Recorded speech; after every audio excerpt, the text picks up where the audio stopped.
नमस्कार, स्वागत है आपका चाय पर चर्चा में। देखिए, कुछ लोग ऐसे होते हैं जो गर्मियों में भी चाय पसंद करते हैं, सर्दियों में भी पसंद करते हैं, लेकिन असली मजा चाय का आता है बारिश में, सर्दियों में, ऐसा मेरा मानना है। एक बार बाकी लोगों की राय ले ली जाए। बताइए भाई, चाय का असली मजा कब है? असली मजा मेरा तब है जब मेरा गला खराब हो, जैसे मुझे अभी मजा आ रहा है, गला एकदम खुलता हुआ नजर आ रहा है मुझे। भाई हम तो इस टाइप के लोग हैं कि सुख हो तो चाय पियो, दुख हो तो चाय पियो। आप हर मौसम में चाय पियो। There is no time for actual time for chai. चाय मैं लवर्स। सर्दियों वाली हूँ। तुम सर्दियों वाली हो और मैं भी सर्दियों वाली हूँ, इसलिए सर्दियों का मौसम आ गया है। पहाड़ों पर सैर के लिए अगर आप जा रहे हैं तो यकीन मानिए चाय की चुस्कियों का मजा बहुत आने वाला है आपको। पहाड़ों की ठंड कैसे मैदानों पर असर दिखा रही है, आज आपको दिखाएंगे तस्वीरें भी और बताएंगे खबर भी। नमस्कार, मैं हूं श्वेता झा। देखिए, सर्दियों की बात करेंगे ही, लेकिन साथ ही साथ आपको हम लिए चलेंगे कश्मीर, जहां पर पतझड़ के सीजन में बहार आई हुई है। चिनार के पत्तों ने पूरी फिजा को लाल रंग से रंग दिया है। यानी कि वो लोग जो यूरोप जाना चाहते थे और शाहरुख की पिक्चरें जिन्होंने देखी और वो पत्ते खास करके देखे, उनको लगता है कि बस वो पत्ते यूरोप में मिलते हैं। ऐसा कुछ नहीं है। आप कश्मीर जाइए, आपको बेहद खूबसूरत ये नजारे देखने को मिलेंगे और इस नजारे को देखने इस ऑफ सीजन में भी लोग पहुंच रहे हैं। तो कैसी है कश्मीर की ये खूबसूरती, दिखाएंगे आपको। नमस्कार, मैं हूं आपके साथ सुनीता राय शर्मा और आज हम बात कूनो की भी करेंगे, जहां मुखी नाम की चीता ने 5 शावकों को जन्म दिया है और ये चीते पूरी तरह स्वस्थ हैं। इस खुशखबरी ने जंगल के जीवन को उम्मीदों से भर दिया है। तो क्यों चीता प्रोजेक्ट के लिए ये लम्हा बन गया है गेम चेंजर, ये भी आगे जानेंगे। नमस्कार, आपके साथ मैं हूं दीपिका शर्मा। आगे आपकी मुलाकात मनोज बाजपेयी से कराएंगे, जिनकी फैमिली मैन सीजन 3 कल रिलीज होने वाला है। तो इस रिलीज में, इस सीरीज में क्या कुछ खास होने वाला है और मनोज बाजपेयी को खुद इस सीरीज से क्या उम्मीदें हैं, खुद उन्हीं की जुबानी आपको सुनाएंगे। चलिए, चाय पर चर्चा की शुरुआत करते हैं। और जैसा कि आप हमारा बैकग्राउंड देख रहे हैं, हाथों में कप देख रहे हैं, चाय की प्याली, साथ ही साथ तो जाहिर सी बात है, इतना तो अंदाजा लग गया होगा कि हम सर्दियों की बात कर रहे हैं। लेकिन सर्दियों में चलिए और क्या क्या, चाय के अलावा उसके साथ क्या खाने में सबसे ज्यादा मजा आता है, सुनीता?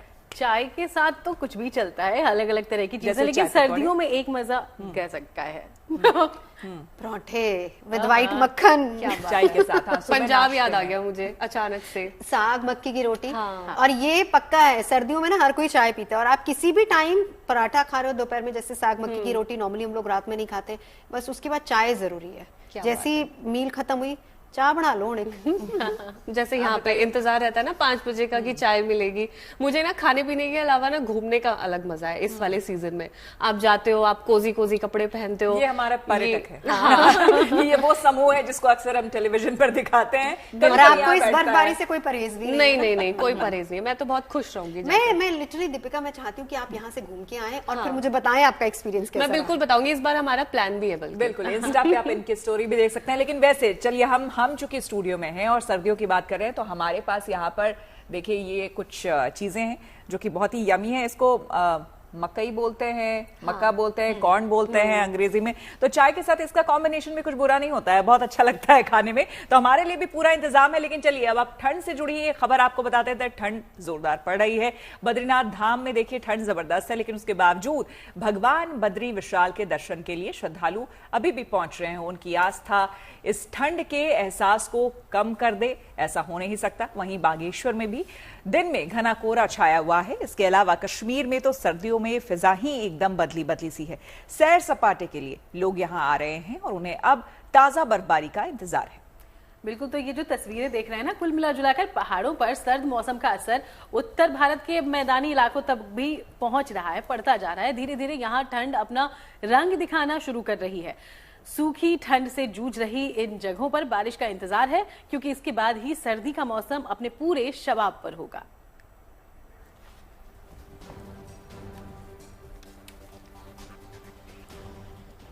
फिलहाल मैदानों में ना सुबह शाम ठंड का एहसास हो रहा है, लेकिन पहाड़ों की बात करें तो दिन भर वहां पर ठिठुरन रहती है। और इसी कड़ाके की ठंड में उत्तराखंड के चमोली जिले में भक्त बड़ी संख्या में बद्रीनाथ के दर्शन करने पहुंच रहे हैं, क्योंकि 25 तारीख को कपाट बंद होने हैं। उससे पहले भक्त दर्शन कर लेना चाहते हैं। बिल्कुल, लेकिन भीड़ भाड़ सिर्फ बद्रीनाथ में ही नहीं है, बल्कि ज्यादातर हिल स्टेशंस पर पर्यटकों की भरमार है।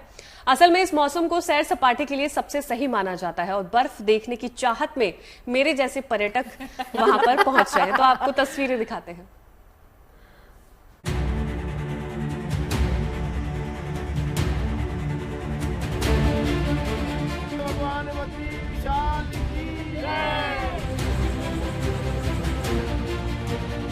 सर्द हवा हो या बर्फबारी, भक्तों के कदम निरंतर बढ़ते ही जा रहे हैं। कड़ाके की ठंड के बीच बद्रीनाथ धाम में बद्री विशाल के दर्शन के लिए भक्तों का तांता लगा हुआ है। 25 नवंबर को धाम के कपाट बंद होंगे और शुक्रवार से कपाट बंद होने की प्रक्रिया शुरू हो जाएगी। यही वजह है कि कपाट बंद होने से पहले बड़ी संख्या में श्रद्धालु दर्शन कर लेना चाहते हैं, लेकिन बर्फीली हवाएं यहाँ पहुँचे भक्तों का जमकर इम्तिहान भी ले रही है। अब चमोली में भारत चीन सीमा के पास देवताल झील का ये नजारा देखिए। झील पूरी तरह से जमकर सफेद हो गई है। तापमान -20 डिग्री सेल्सियस से नीचे पहुंचा हुआ है, मगर पर्यटकों की संख्या भी जरा भी कम नहीं हुई है। अमूमन ऐसा ही हाल उत्तराखंड के दूसरे जिलों का भी है। कुमाऊं मंडल में स्थित बागेश्वर जिले की ऊंची ऊंची चोटियों पर बर्फ छाई हुई है और गांव कोहरे के आगोश में डूबे हैं। आलम ऐसा है कि कई दिनों तक लोगों को सूर्य नारायण के दर्शन नहीं हो पा रहे। धूप न निकलने से ठंड का एहसास कई गुना बढ़ गया है।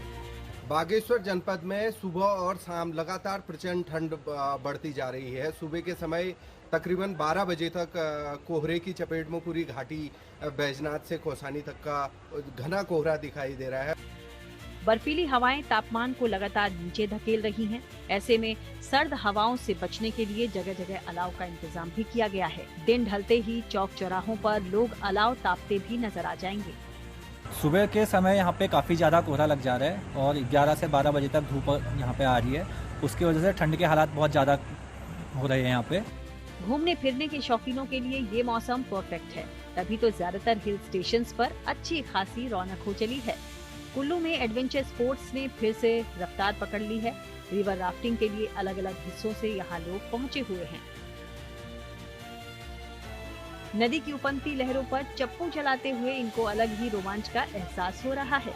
यहाँ आके पता चलता है कि why you should not bargain and just go for river rafting and go for tourist and everything. Trust me, one time life time experience है। पैसा निकाल दो, जेब से खर्च होता है कर दो, लेकिन जो यहाँ से लेके जाओगे एक्सपीरियंस लेके जाओ एंड अ मस्ट ट्राई। हमने लोकल मनाली में कल एक्सप्लोर किया था और आज मेरा सेकेंड डे है। सेकेंड डे में फर्स्ट ऑफ ऑल हमने पैराग्लाइडिंग अटेंड किया, तो वो मेरे लिए काफ़ी अच्छा मोमेंट था। बहुत ज़्यादा हमने एंजॉय किया। और सेकेंड हमारा ये एक्टिविटी था राफ्टिंग का, तो हमारा लॉन्ग ड्राइव था ये।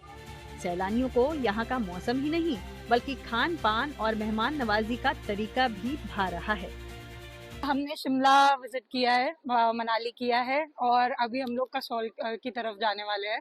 सो अभी तक मैंने जितनी भी चीजें देखी है, इट इज राइटली सेड कि जो क्वीन ऑफ हिमालयाज जो है वो बिल्कुल सही टर्म है। माना जा रहा है कि आने वाले दिनों में पहाड़ों पर कुदरत मेहरबान होगी और अच्छी खासी बर्फबारी की भी उम्मीद है, जिसके बाद हिल स्टेशंस पर सैलानियों की संख्या में तेजी से इजाफा हो सकता है। बागेश्वर से जगदीश पांडे और चमोली से कमल नयन सिलोड़ी के साथ bureau report, good news today. तो देखिए, इस वक्त सबसे ज्यादा चर्चा ना ठंड की है और तस्वीरें तो हम लगातार पीछे दिखा ही रहे हैं। हम कैसा महसूस कर रहे हैं इस वक्त हमारे कपड़ों पे मत जाइए, क्योंकि पूरे हिमालयी क्षेत्र में ठंड का आगाज हो गया है और खास तौर से कश्मीर की खूबसूरती में इन दिनों चिनार के पेड़ों से गिरते पत्ते चार चांद लगा रहे हैं। वैसे श्वेता, ये पत्ते देखकर वो सीधे हम मूवीज में पहुंच जाते हैं ना, शाहरुख की खास करके। उसमें बहुत वो पत्ते उड़े हैं और उस पत्तों की खोज भी बहुत समय से रही है मुझे। जो मैंने शुरुआत में बताया था कि यूरोप में ऐसा लगता है कि यूरोप में ही वो पत्ते मिलते हैं, लेकिन उस पत्ते को ढूंढने के लिए आपको बहुत पैसे खर्च करने की जरूरत नहीं है। अपने ही देश में कश्मीर चले जाइए और कश्मीर आपको वहां लिए चलते हैं। धरती पर जन्नत कहे जाने वाले कश्मीर की धरती पर इस वक्त चिनार के बेहद खूबसूरत ये पत्ते बिछे हुए हैं और बर्फबारी के इंतजार में कश्मीर सैलानी ऐसे ही पहुंच रहे हैं। तो आपको दोनों मजा आएगा, ठंड का भी और इस खूबसूरत सौंदर्य का भी। कश्मीर में साल के 4 मौसम अपनी अलग अलग खूबसूरती बयान करते हैं, चाहे वो बाहर का मौसम हो, गर्मी का मौसम हो या फिर पतझड़ का, जिसको ऑटम कहते हैं। खासतौर से अगर इस मौसम की बात करें तो ये मौसम कश्मीर का नज़ारा ही बदल देता है। हरियाली से भरे पेड़ पौधे सब जो है लाल रंग में बदल जाते हैं। खासतौर से चिनार के पत्ते जो हैं वो जिस अंदाज से इस मौसम में रंग बदलते हैं वो अलग ही और अद्भुत नज़ारा पेश करता है।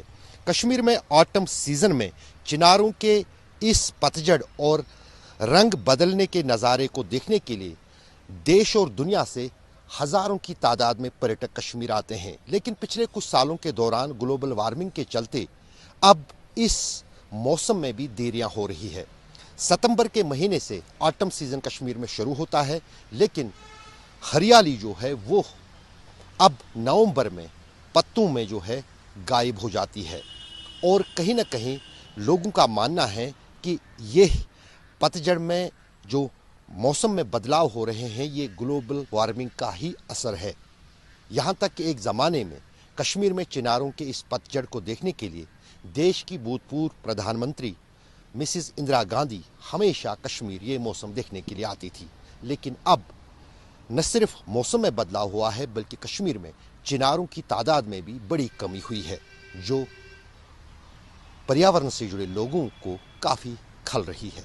गुड न्यूज़ टुडे के लिए मुजफ्फर अहमद के साथ अशरफ वानी, श्रीनगर। तो देखिए, केवल देश के पहाड़ी राज्यों में ही नहीं बल्कि विदेशों से भी स्नोफॉल की एक से एक बढ़कर खूबसूरत और दिलकश तस्वीरें नजर आ रही हैं। इन्हीं में से एक देश है जर्मनी। तो चलिए जर्मनी आपको लिए चलते हैं, कैसे यहाँ पर एक शहर में सर्द हवाओं के बीच सड़कों पर बर्फ की चादर बिछी और कैसे लोग इस बर्फबारी का मजा ले रहे हैं। आइए देखते हैं।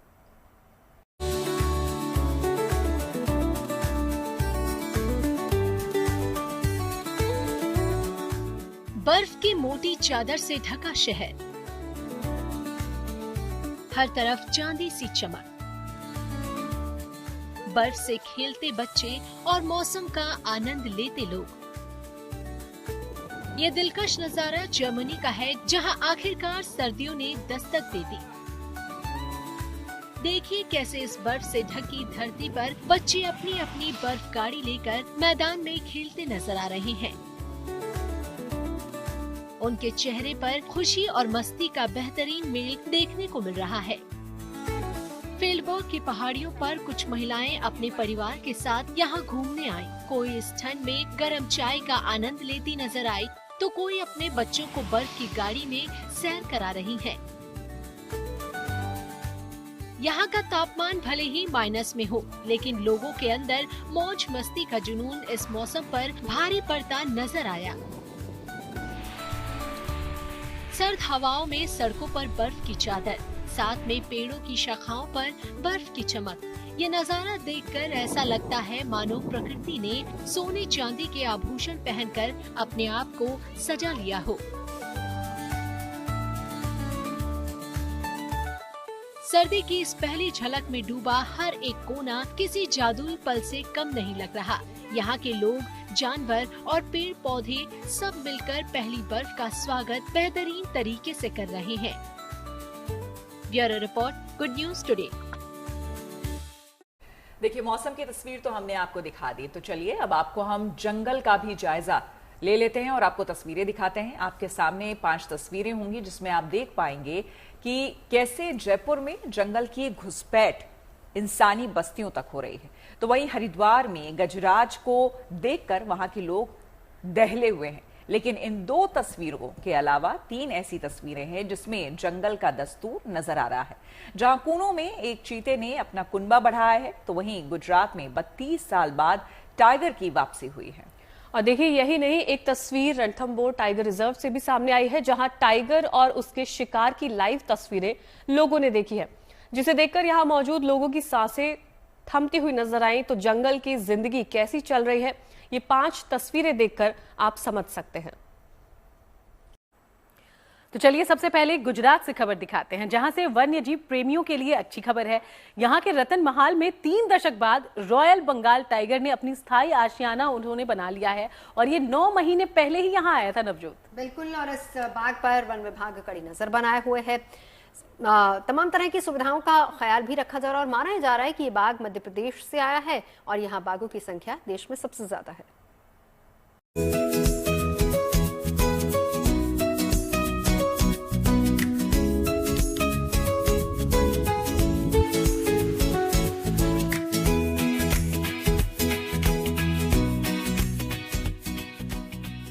ये रॉयल बंगाल टाइगर है जो गुजरात से लेकर मध्य प्रदेश और देश भर में सुर्खियां बटोर रहा है। ये 5 साल का है, जिसने गुजरात में उम्मीद की एक नई किरण जगा दी है। करीब 3 दशक में पहली बार एक रॉयल बंगाल टाइगर ने प्रदेश में स्थायी निवास बना लिया है। ये अपने आप में इकोलॉजी के नजरिए से एक ऐतिहासिक घटना है। वन विभाग के अनुसार इसे गुजरात के रतनमहाल में पहली बार 9 महीने पहले देखा गया था। तभी से इस बाघ की मॉनिटरिंग की जा रही थी। गुजरात का रतनमहाल मध्य प्रदेश के बाघों की आबादी वाले झाबुआ और काठीवाड़ा क्षेत्रों की सीमा से लगा हुआ है। हाल में मध्य प्रदेश में भी बाघों की आबादी में और इजाफा हुआ है। ऐसे में माना जा रहा है कि 5 साल का ये बाघ शायद एक नया इलाका तलाश करते हुए गुजरात पहुंचा है। अब इसी रॉयल बंगाल टाइगर की तस्वीरें सामने आई हैं। ये वीडियो अगस्त का है, जब गर्मी थी। ऐसे में ये बंगाल टाइगर गर्मी से राहत पाने के लिए पानी में डुबकी लगाता नजर आया।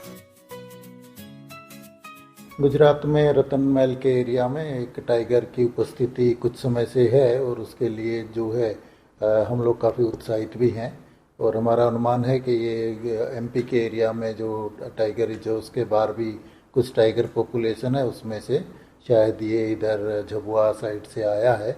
और जब से आया हम लोग इसका कंटिन्यूअस जो है मॉनिटरिंग हमारा चालू है कि जो विस्तार है उसमें उसको प्रे बेस मिल रहे, उसको पानी की व्यवस्था वगैरह हो और उसको हम लोग कंटिन्यूअसली सभी तरह से उसको मॉनिटर कर रहे हैं। और इसके साथ साथ उसको नेशनल टाइगर कंजर्वेशन अथॉरिटी को भी हमने तुरंत ही इन्फॉर्म कर दिया था। गुजरात के रतनमहाल में रॉयल बंगाल टाइगर का आना कई और नजरियों से भी अहम माना जा रहा है, यानी बेजुबानों के लिए सुरक्षित और स्थायी आशियाने की जगह और बढ़ रही है। वो कहीं भी आसानी से आ जा सकते हैं।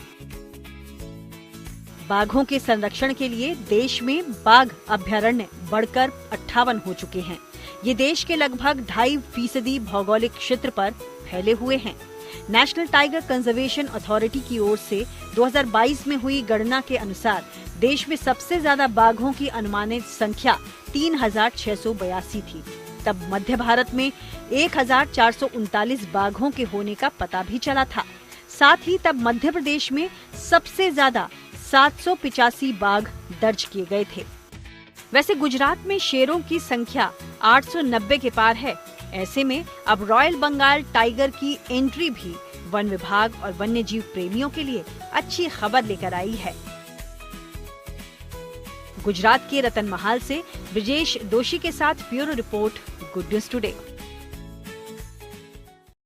और चलिए अब आपको लिए चलते हैं मध्य प्रदेश, जहां से दिल को छू लेने वाली तस्वीर सामने आई है। झाड़ियों में बैठी मादा चीता मुखी और उसकी परछाई में लिपटे ये नन्हे शावक। कूनो नेशनल पार्क में जन्मी मुखी ने पहली बार 5 शावकों को जन्म दिया है। मुखी जो लगभग 33 महीने की थी है और साथ में प्रोजेक्ट चीता की पहली मादा चीता भी बनी। और अब इसने नेशनल पार्क में 5 शावकों को जन्म दिया है। कैसे छोटे से शावक अपनी मां से लिपटे हुए नजर आ रहे हैं और उनकी मां मुखी उनका ध्यान रख रही है। दोनों शावक पूरी तरह स्वस्थ दिखाई दे रहे हैं, जो ये साबित करता है कि प्रोजेक्ट चीता देश के वन्य जीव संरक्षण की बड़ी जीत है। मध्य प्रदेश के कूनो नेशनल पार्क में वन्य जीव इतिहास में एक बड़ा ऐतिहासिक पल आज रिकॉर्ड हुआ है। दरअसल ये ऐतिहासिक उपलब्धि है उस पुनर्वास परियोजना की जिसे लेकर के दुनिया भर की नजरें थी। दरअसल मध्य प्रदेश के कूनो में मादा चीता मुखी ने 5 शावकों को जन्म दिया है।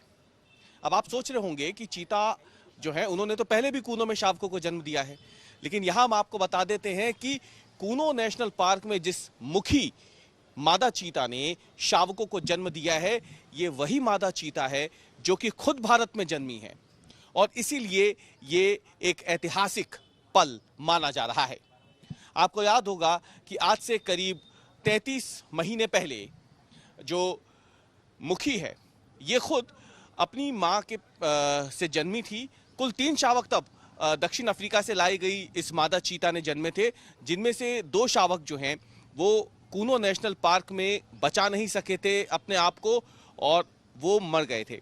लेकिन उन 3 शावकों में से एक शावक यही मुखी थी जिसे फिर कूनो नेशनल पार्क के कर्मचारियों ने और अधिकारियों ने एक चुनौती के रूप में स्वीकारा और तब से लेकर अब तक मुखी पूरी तरीके से पूर्ण रूप से भारतीय परिस्थितियों में, कूनो नेशनल पार्क में जो परिस्थितियां हैं उसी में पली बड़ी, और इसीलिए माना जा रहा है कि जो 5 शावक उसने जन्मे हैं वो सभी इसलिए स्वस्थ हैं, खुद मुखी भी स्वस्थ है, क्योंकि ये पूरी तरीके से जो भारतीय परिवेश है, जो भारतीय माहौल है, पर्यावरण है, उसी में पली बड़ी है, यहीं जन्मी थी और अब उसने इन 5 शावकों को जन्म दिया है।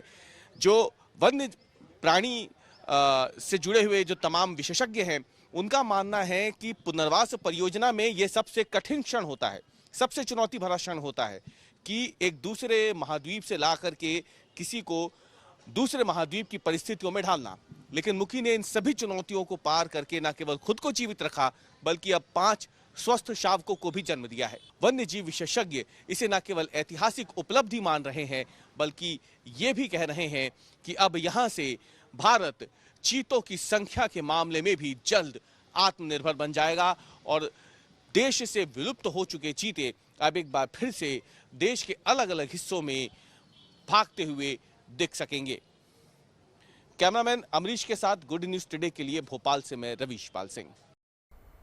तो चलिए अब आपको दिखाते हैं माही का नया अवतार। दरअसल क्रिकेट के मैदान पर सबको चौंकाने वाले महेंद्र सिंह धोनी का टेनिस प्रेम दिखाई दिया है। वही फिटनेस, वही अंदाज, बस गेम बदला हुआ नजर आया है। बिल्कुल, हालांकि ऐसे स्पोर्ट्स पर्सन को हमने देखा है, विराट को भी कभी फुटबॉल खेलते हुए, कभी वॉलीबॉल खेलते हुए, तो अक्सर ये लोग ऐसा करते हैं। तो महेंद्र सिंह को इस बार धोनी को देखा गया है कुछ और स्पोर्ट खेलते हुए, और जाहिर सी बात है क्रिकेट के मैदान पर चौकों छक्कों की बरसात करने वाले धोनी ने कैसे टेनिस रैकेट से शॉट मारे हैं, उनकी सर्विस और फिटनेस को जरा यहां पर भी देख लीजिए।